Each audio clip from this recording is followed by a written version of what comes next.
যখনই দেখবেন দেয়ালে পিঠ ঠেকে গেছে, বিপদ আর বিপদ, আপনার পাশে কেউ নাই, কেউ আপনার সাথে নাই, আল্লাহ তাআলার উপর পরিপূর্ণ ভরসা করে এই 4টি আমল, 4টি দোয়া যদি পড়তে পারেন, পৃথিবীর কোনো মানুষ আপনার পক্ষে নাই, কোনো টেনশন নাই, চিন্তা নাই। আল্লাহ তাআলা সাহায্য পাঠাবেন, আল্লাহ তাআলা নুসরত পাঠাবেন, আল্লাহ তাআলা শত্রুদেরকে ধ্বংস করে আপনাকে বিজয়ী করবেন। 100% গ্যারান্টি সহ ইনশাআল্লাহ বলতে পারি। আমি নিজে পরীক্ষিত আমল, আমি যতবার বিপদে পড়েছি আল্লাহ তাআলার উপর পরিপূর্ণ ভরসা রেখে এই 4টি দোয়া পড়েছি, আল্লাহ তাআলা বিপদ থেকে উদ্ধার করেছেন। এবং অন্যান্য অনেক আমার ভাইদেরকে, বোনদেরকে এই আমলগুলা করার জন্য বলেছি, তারাও আলহামদুলিল্লাহ উপকৃত পেয়েছেন। সম্মানিতা মা বোন, বিপদ মুসিবত প্রত্যেকটা মানুষের জীবনেই আসে।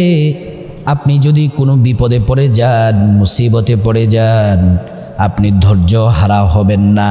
ইন্নাল্লাহা মা'আস সাবিরিন, ধৈর্যশীল হন, ধৈর্য ধরেন। আল্লাহ পাক বলেন, ধৈর্যশীলদের সাথে আমি আল্লাহ আছি। সম্মানিতা মা বোন, বিপদ মুসিবত যা কিছু হয় সব আল্লাহর হুকুমে হবে। কখনো আপনার আমার পরীক্ষার জন্য আসবে বিপদগুলা। আল্লাহ পাক কোরআনের মধ্যে বলেন, আল্লাযী খালাকাল মাউতা ওয়াল হায়াতা লিয়াবলুয়াকুম আইয়ুকুম আহসানু আমালা। আল্লাহ পাক বলেন, তোমাদেরকে পরীক্ষা করব, যে এমনভাবে পরীক্ষা করব যেন তোমরা পরীক্ষায় পাশের মাধ্যমে আমি আল্লাহর সন্তুষ্টি যেন অর্জন করতে পারো। আল্লাহ পরীক্ষা করবেন। আল্লাহ পাক অন্য জায়গায় বলেন, وَلَنَبْلُوَنَّكُمْ بِشَيْءٍ مِّنَ الْخَوْفِ وَالْجُوعِ وَنَقْصٍ مِّنَ الْأَمْوَالِ وَالْأَنفُسِ وَالثَّمَرَاتِ وَبَشِّرِ الصَّابِرِينَ। আল্লাহ পাক বলেন, পরীক্ষা করব ক্ষুধা দিয়ে, ভয় দিয়ে, তোমার সম্পদ নুকসানের মাধ্যমে বিভিন্নভাবে পরীক্ষা করব। যদি তোমরা পরীক্ষায় উত্তীর্ণ হতে পারো, আমি আল্লাহর পুরস্কার তোমাদের জন্য জান্নাত রয়েছে। সুবহানাল্লাহ। সম্মানিতা মা বোন, পরীক্ষা আসবে, বিপদ আসবে, মুসিবত আসবে, ধৈর্য হারা হওয়া যাবে না। আল্লাহর উপর পরিপূর্ণ তাওয়াক্কুল রাখতে হবে। আল্লাহ তাআলা কোরআনের মধ্যে আল্লাহ রাব্বুল আলামিন দোয়াগুলার কথা বলেছেন, বান্দারে যখন তোমরা বিপদে পড়বে, বিপদ থেকে উদ্ধারের জন্য এই দোয়াগুলা পড়ো। যত কঠিন বিপদ হোক, আল্লাহ পাক বিপদ থেকে আল্লাহ তাআলা মুক্তির ব্যবস্থা করে দিবেন। 1 নাম্বার দোয়া হলো, যখন দেখবেন দেওয়ালে পিঠ ঠেকে গেছে, শত্রুতা আপনার পিছনে মানুষ লেগে গেছে, আপনার ক্ষতি করতে চায়, ব্যবসা নুকসান করতে চায়, আপনার পরিবারের মানুষদেরকে মারধর করতে চায়, আপনার পরিবারের মানুষদেরকে সম্মানহানি করতে চায়, আপনাদের ক্ষতি করতে চায়, আপনি পৃথিবীর কোনো মানুষের কাছে সাহায্য চাওয়ার প্রয়োজন নাই। আপনি আল্লাহ তাআলার প্রতি ভরসা রেখে, কোরআনে আল্লাহ রাব্বুল আলামিন চমৎকার একটি দোয়া দিয়েছেন, যেই দোয়া পড়েছিলেন হযরতে ইউনুস আলাইহিস সালাম। ইউনুস আলাইহিস সালাম তিনি ওনার কওমদেরকে রেখে যখন তিনি চলে যেতে লাগলেন আল্লাহর হুকুম ছাড়াই, সমুদ্রের মধ্যখানে যাওয়ার পরে জাহাজ ডুবে যাওয়া অবস্থা, কঠিন বিপদ, আল্লাহর পক্ষ থেকে ফায়সালা হয়ে গেল, ইউনুস পয়গম্বরকে সমুদ্রের মধ্যে ফেলে দিতে হবে। ইউনুস পয়গম্বর নিজ ইচ্ছায় সমুদ্রের মধ্যে আল্লাহর হুকুমে লাফ দিলেন। লাফ দেওয়ার সাথে সাথে ইউনুস পয়গম্বরকে মাছে খেয়ে ফেলল। মাছের পেটের মধ্যে 40 দিন পর্যন্ত ছিলেন। সমুদ্রের এক কিনার আর এক কিনার, সমুদ্রের অতল গভীরে মাছ ঘোরাঘুরি করে 40 দিন মাছের পেটের ভিতর চামড়াগুলা থেতলিয়ে গেছে, নরম হয়ে গেছে, কষ্ট হচ্ছে, ধৈর্য ধরেছেন আর আল্লাহর কাছে দোয়াটাই করেছিলেন, আল্লাহ বিপদ থেকে আমাকে মুক্তি দেন। আল্লাহ পাকের উপর ভরসা করে দোয়াটি পড়েছিলেন, লা ইলাহা ইল্লা আনতা সুবহানাকা ইন্নী কুনতু মিনাজ-যালিমিন। এই দোয়া যখন পড়েছিলেন সাথে সাথে মাছ সমুদ্রের কিনারায় গিয়ে বমি করে ইউনুস পয়গম্বরকে বের করে দিলেন। ইউনুস পয়গম্বর সূর্যের আলো আল্লাহ রাব্বুল আলামিন আলোতে ধীরে ধীরে তিনাকে সুস্থ করে দিলেন। আল্লাহ পাক এই দোয়ার শেষে আল্লাহ পাক বলেন ওয়া কাযালিকা নুনজিল মুমিনিন। আল্লাহ পাক বলেন নিশ্চিত কিয়ামত পর্যন্ত যত মুমিন বিপদে মুসিবতের মধ্যে পড়বে আর যখন তারা এই দোয়াটি পড়বে আমি আল্লাহ তাদেরকে বিপদ থেকে উদ্ধার করে দিব। সুবহানাল্লাহ। সম্মানিত আমার মুসলিম ভাই ও বোন, বিপদে যদি পড়েন, কঠিন সমস্যার মধ্যে যদি পড়ে যান, 2 নাম্বার যেই দোয়াটি পড়বেন, চমৎকার একটি দোয়া, যেই দোয়া পড়লে আল্লাহর পক্ষ থেকে সাহায্য আসে, সেই দোয়াটি হলো আগিসনি ইয়া রহমান, আগিসনি ইয়া রহমান। একজন সাহাবীকে একজন মুনাফিক জবাই করে দিবে, এমন অবস্থায় তিনি এই দোয়াটি পড়েছিলেন আগিসনি ইয়া রহমান। এত বিকট শব্দ করে আসমান থেকে আওয়াজ ভেসে আসলো, খবরদার। ধমক দিলেন, ওই মুনাফিক ভয় পেয়ে গেলেন, আবার দ্বিতীয়বার জবাই করার চেষ্টা করছেন। ওই সাহাবী আগিসনি ইয়া রহমান বলে ডাক দিলেন, আবার জবাই করতেছেন।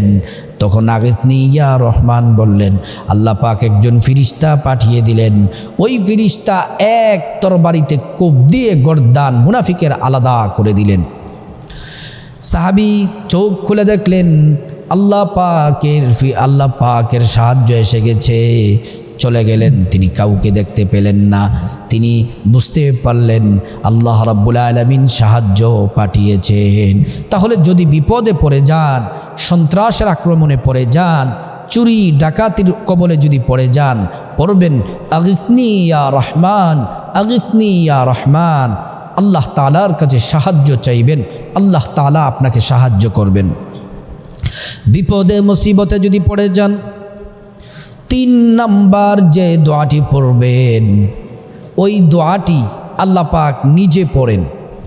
আল্লাহ তাআলা কোরআনে বলেন আল্লাহু লা ইলাহা ইল্লা হুয়াল হাইয়ুল কাইয়্যুম লা তা'খুযুহু সিনাতুন ওয়ালা নাওম।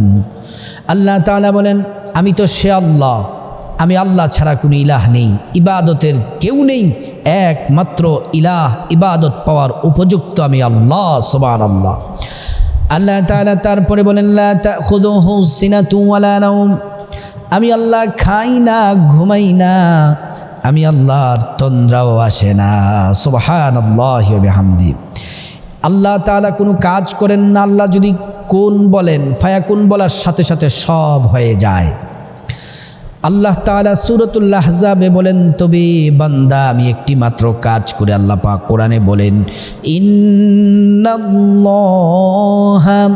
ওয়া মালাইকাতাহু ইউসাল্লুনা আলান নবী ইয়া আইয়ুহাল্লাযীনা আমানু সাল্লু আলাইহি ওয়াসাল্লিমু তাসলিমা। আল্লাহ তাআলা একটি কাজ করেন, সেটি হলো ফেরেশতাদেরকে নিয়ে প্রিয় নবী সাল্লাল্লাহু আলাইহি ওয়াসাল্লামের উপর দুরূদ শরীফ পড়েন।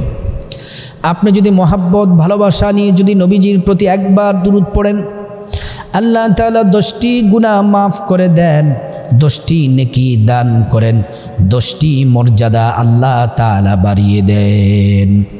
রাসূল করিম সাল্লাল্লাহু আলাইহি ওয়াসাল্লাম বলেন কেউ যদি সকালে 10 বার, বিকেলে 10 বার যদি দুরূদ পড়ে, ওয়াজাবাত লাহু শাফাতি, ওই উম্মতকে হাসরের কঠিন হাসরের ময়দানে যেদিন মানুষের জিহ্বাটা বের হয়ে যাবে, সূর্য মাথার 1 থেকে 1.5 হাত উপরে চলে আসবে, মাথার মগজগুলা টকবক করে বাতের মারের মতো টকবক করতে থাকবে, মগজটা গলে গলে কান দিয়ে নাক দিয়ে বেয়ে পড়বে, আর নিজেরা নিজেদের ঘামে সাঁতার কাটবে। ওই সময় আমি নবী ওই উম্মতকে খুঁজে বের করব, আল্লাহর কাছে সুপারিশ করব, আর আমার উম্মতকে হাউজে কাউসারের পানি পান করায়া জান্নাতে পৌঁছে দিব। সুবহানাল্লাহি ওয়া বিহামদি। আপনি যত বেশি দুরূদ পড়বেন জান্নাতে নবীজির তত কাছাকাছি থাকতে পারবেন। আপনি যদি রাসূলুল্লাহর প্রতি দুরূদ পড়েন মহব্বত নিয়ে, দুইজন ফেরেশতা আপনার দুরূদ রাসূল করিম সাল্লাল্লাহু আলাইহি ওয়াসাল্লামের কাছে পৌঁছে দেন। আপনার নাম বলা হয়, বাবার নাম বলা হয়, আপনার পরিচয় রাসূলুল্লাহ সাল্লাল্লাহু আলাইহি ওয়াসাল্লামের কাছে তুলে ধরা হয়। নবীজি খুশি হয়ে যান আর আল্লাহর কাছে আপনার জন্য দোয়া করতে থাকেন। দুরূদ শরীফ পড়লে যে কঠিন বিপদ দূর হয়, ছোট্ট একটি ঘটনা শুনুন। একজন আল্লাহর প্রিয় বান্দা, আল্লাহর ওলি আল্লামা শিবলি নোমানী রহমাতুল্লাহি আলাইহি হজে গেলেন। একজন যুবক হজ করে সব সময় দুরূদ পড়ে। আল্লামা শিবলি নোমানী রহমাতুল্লাহি আলাইহি জিজ্ঞেস করলেন, যুবক বারবার দুরূদ পড়ো কেন? যুবক বলল, আল্লাহ পাক আমাকে কঠিন বিপদ থেকে উদ্ধার করেছেন। বলতেছে, বলো কি হয়েছে? বলতেছে, গো আল্লাহর ওলি, আমি যখন হজের উদ্দেশ্যে রওনা হলাম, আমার সাথে আমার বাবা ছিলেন, বিশাল কাফেলা ছিল। রাস্তার মধ্যে আমার বাবা প্রচণ্ড অসুস্থ হয়ে পড়ল। আমার বাবাকে সবাই ধরে একটা গাছের সাথে হেলান দিয়ে বসালো। অনেকক্ষণ পর্যন্ত আমার কাফেলার লোকেরা অবস্থান করলো, দেখতেছে বাবার অসুস্থতা বাড়তেছে। ওনারা সবাই আমাদেরকে রেখে চলে আসলো। আমার বাবা কিছুক্ষণ পরে তিনি মারা গেলেন। সবচেয়ে ভয়ঙ্কর ব্যাপার হলো, মারা যাওয়ার পরে আমার বাবার চেহারাটা পরিবর্তন হয়ে শূকরের চেহারা হয়ে গেছে। আমি আফসোস করতে লাগলাম, হাই হুতাশ করতে লাগলাম, আমি কান্না করলাম, টেনশনে পড়ে গেলাম। আমি পেরেশান অবস্থায় হতে হতে ক্লান্ত হয়ে কোন সময় যে আমার দুটি চোখ লেগে গেছে, তন্দ্রা এসে গেল। আমি দেখতে পেলাম একজন নূরানি মানুষ এসেছে। আমার বাবার চেহারার মধ্যে ওনারা হাত মুবারক মুছে দিল। আমার বাবার চেহারা পরিবর্তন হয়ে গেছে। আমি দেখলাম আমার বাবার চেহারা আবার আগের মতো হয়ে গেল, চেহারা থেকে নূর বের হচ্ছে। সুবহানাল্লাহ। আমার ঘুম ভেঙে গেল, দেখি যে সত্যি আমার বাবার চেহারা আগের মতো হয়ে গেল, আগের চেয়ে সুন্দর হয়ে গেল, চেহারার মধ্যে নূর বের হচ্ছে। এবার আমি জিজ্ঞেস করলাম, কে গো আপনি, কি আপনার পরিচয়? তিনি বললেন, আমি হচ্ছে আখিরি নবী, সর্বশেষ নবী মুহাম্মদ সাল্লাল্লাহু আলাইহি ওয়াসাল্লাম। এবার সাহাবীরাও নবীজির প্রতি দুরূদ পড়তেন, কঠিন বিপদ থেকে উদ্ধার করতেন আল্লাহ পাক। এজন্য 3 নাম্বার আমল হচ্ছে, দেয়ালে যখন পিঠ থেকে যাবে বেশি বেশি করে দুরূদ পড়বেন। 3 নাম্বার আমল হচ্ছে ইস্তেগফার পড়বেন। দুরূদ শরীফটা কোন দুরূদ পড়বেন? নামাজের যেই দুরূদ আছে, আল্লাহুম্মা সাল্লি আলা মুহাম্মদ ওয়া আলা আলি মুহাম্মদ কামা সাল্লাইতা আলা ইব্রাহিম ওয়া আলা আলি ইব্রাহিম ইন্নাকা হামিদুম মাজিদ। আল্লাহুম্মা বারিক আলা মুহাম্মদ ওয়া আলা আলি মুহাম্মদ কামা বারাকতা আলা ইব্রাহিম ওয়া আলা আলি ইব্রাহিম ইন্নাকা হামিদুম মাজিদ। এই দুরূদ শরীফ পড়বেন, অথবা ছোট্ট দুরূদ সাল্লাল্লাহু আলাইহি ওয়াসাল্লাম পড়বেন, অথবা যে কোনো দুরূদ পড়তে পারেন। 4 নম্বর আমল, দেয়ালে পিঠ থেকে গেলে কঠিন বিপদের মধ্যে পড়লে 4 নম্বর আমল হলো ইস্তেগফার পড়বেন। যারা পারেন সাইয়্যিদুল ইস্তিগফার পড়বেন। আল্লাহুম্মা আনতা রাব্বি লা ইলাহা ইল্লা আনতা খলাকতানি ওয়া আনা আবদুকা ওয়া আনা আলা আহদিকা ওয়া ওয়াদিকা মাস্তাতাতু আউযু বিকা মিন শাররি মা সানাতু ওয়া আবুউ লাকা বিনি'মাতিকা আলাইয়া ওয়া আবুউ লাকা বিযামবি ফাগফিরলি ফা ইন্নাহু লা ইয়াগফিরুয যুনুবা ইল্লা আনতা। অথবা আপনি ছোট্ট ইস্তেগফার পড়বেন, আস্তাগফিরুল্লাহ আস্তাগফিরুল্লাহ। ইস্তেগফার পড়লে আল্লাহ পাক 5টি পুরস্কারের কথা কোরআনে ঘোষণা দিয়েছেন। ফাকুলতু ইস্তাগফিরু রাব্বাকুম ইন্নাহু কানা গফফারা ইউরসিলিস সামাআ আলাইকুম মিদরারা ওয়া ইউমদিদকুম বিআমওয়ালিন ওয়া বানিনা ওয়া ইয়াজআল লাকুম জান্নাতিন ওয়া ইয়াজআল লাকুম আনহারা। 1 নাম্বার জীবনের গুনাহ মাফ করে দিবেন। 2 নাম্বার আল্লাহ তাআলা রিজিক দিয়ে ধনী বানিয়ে দিবেন। 3 নাম্বার আল্লাহ পাক সন্তান দিবেন, 4 নাম্বার জান্নাতে প্রবেশ করাবেন, 5 নাম্বার জান্নাতের নহর থেকে শরবত পান করাবেন। আর হাদিসের মধ্যে এসেছে যারা বেশি বেশি ইস্তিগফার পড়বে আল্লাহ তাআলা আযাব গজব থেকে হেফাজত করবে, বিপদ থেকে হেফাজত করবে। এজন্য যখন দেয়ালে পিঠ ঠেকে যাবে, বিপদ আর বিপদ, তখন আল্লাহর উপর ভরসা রেখে এই 4টি দোয়া, 4টি শ্রেষ্ঠ আমল করুন, আপনি সরাসরি ফলাফল পেয়ে যাবেন। আল্লাহ পাকের সরাসরি সাহায্য আসবে। আল্লাহ পাক আমাদের সবাইকে আমল করার তৌফিক দান করুন।